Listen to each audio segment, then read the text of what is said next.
នេះខ្ញុំធ្វើខ្ញុំយកកម្មវិធី Canva មកធ្វើជា logo ហើយនឹងជម្រើស11នាក់របស់កីឡាករនេះ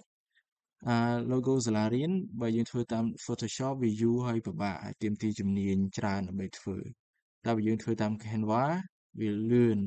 នេះហើយក៏ស្អាតម្យ៉ាងដែរឥឡូវខ្ញុំចូលទៅ Canva យើងចូលទៅ Google ទៅយើង search ពី Canva នេះមកគឺបានហើយហើយយើងចូលទៅកន្លែងពាក្យ search យើងដាក់ថា school logo នេះ school logo យើងទៅរកមើល logo មួយណាដែលយើងស្រឡាញ់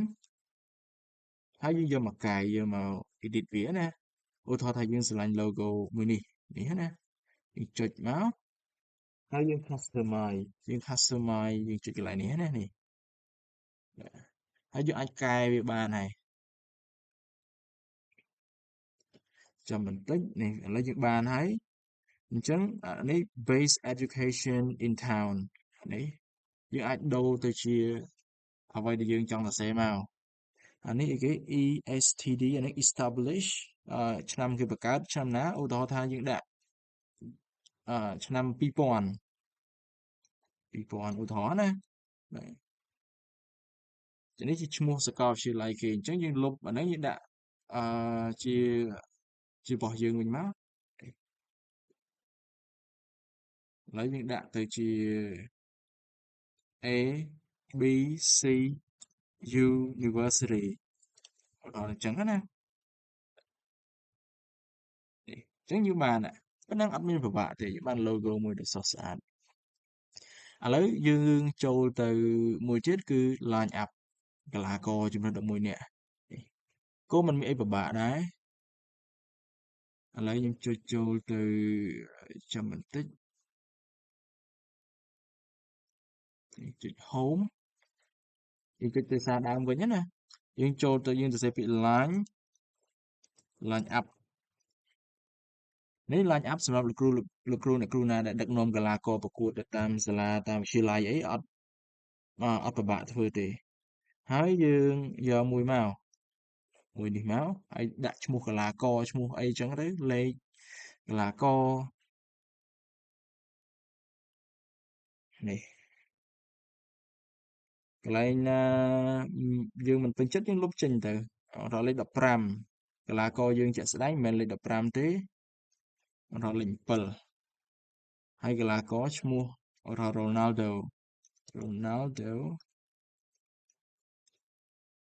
នេះគឺលេខ10ឧទាហរណ៍ឈ្មោះថា Messi អញ្ចឹងគឺយើងបាន line up មួយដ៏ស្រស់ស្អាតឧទាហរណ៍ថាកន្លែងនេះយើងអត់ពេញចិត្តវាអញ្ញែយើងលុបចេញមកកន្លែងណាអត់ពេញចិត្តឧទាហរណ៍នេះបើឈ្មោះក្រុមរបស់គេហ្នឹងឯងត្រូវឈ្មោះក្រុមរបស់គេក្រុមមានន័យថាក្រុមអីប្រកួតមួយក្រុមអីអញ្ចឹងណាយើងដូរមកឧទាហរណ៍ថាក្រុមនឹងក្រុមអីទេខ្ញុំដាក់ថា A B ចុះ ABC ប្រកួតជាមួយក្រុមកខកអីចឹងដែរកន្លែងណាយើងមិនពេញចិត្តយើងលុបចេញនេះគឺកីឡាករចំនួន11នាក់នេះគឺកីឡាករបំរុងគឺមានប៉ុណ្ណឹងអត់ពិបាកទេហើយដើម្បីយើងចង់បានយើងធ្វើម៉េចគឺយើងចុច share នេះដើម្បីយកទៅបង្ហោះ Facebook វាអីណា share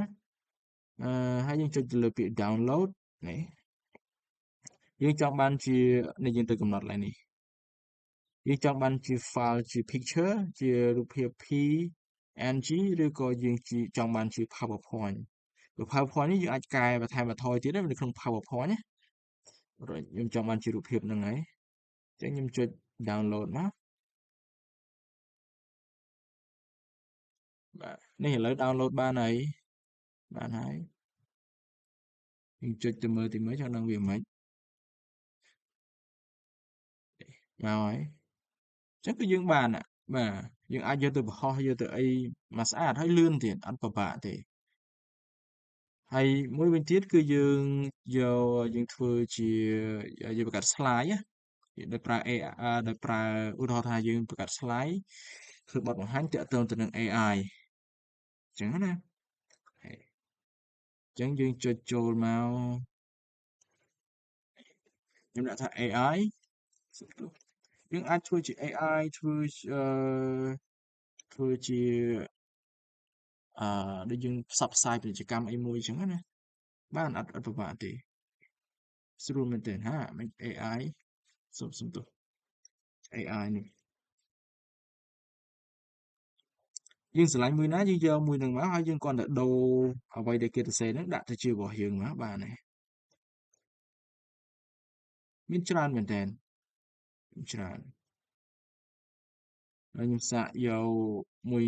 យនេះទៅនៅអត់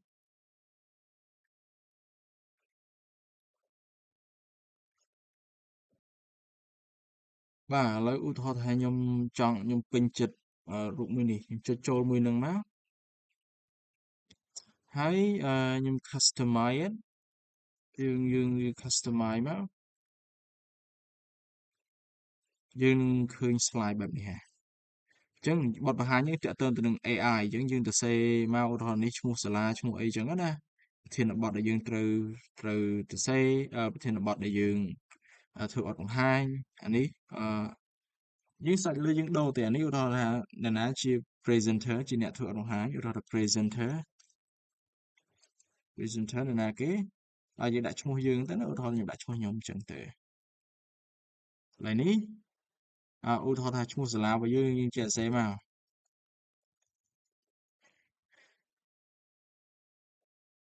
ហើយអក្សរធំតូចអាហ្នឹងវាអាស្រ័យទៅលើយើងច្នៃជាក់ស្ដែងណាយើងទៅសេយើងនេះដូរ font ដូរអីខ្លួនឯងមក font វាchứ អត់ពិបាកទេមានច្រើនហើយយើង share មកឧទាហរណ៍ថាខ្ញុំចង់បានជា PowerPoint ដើម្បីយកធ្វើបទបង្ហាញអញ្ចឹងខ្ញុំដូរទៅជា PowerPoint នេះ PPTX ហើយខ្ញុំចុច download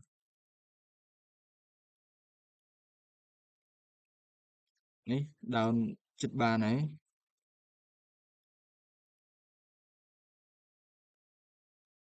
អឺចំពោះ Canva នេះប្រសិនបើយើងបង់លុយវាជាតែ$5ទេយើងអាចប្រើបានមករហូតហ្មងមិនកំណត់ទេបើយើងមិនបង់លុយទេគឺ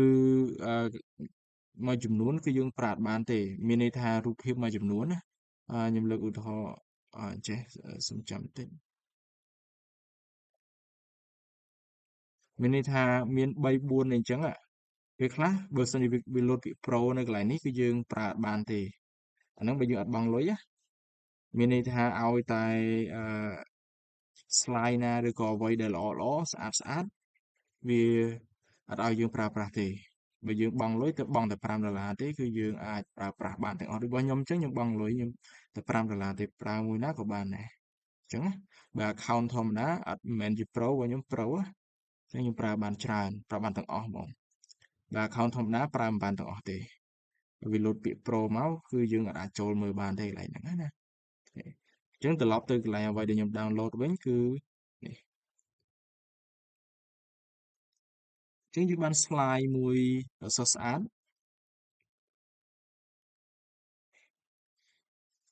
តែมันមានឃើញអីទេអាហ្នឹងវាអាស្រ័យទៅលើយើងទៅសេយើងផ្លាស់ប្ដូរអញ្ចឹងណាអានេះគេអក្សរគេមិនទេយើងមិនបាច់ខ្វល់ទេយើងដូរមកទៅជារបស់យើងមកអញ្ចឹងគឺមានតែប៉ុណ្្នឹងទេសូមអរគុណច្រើន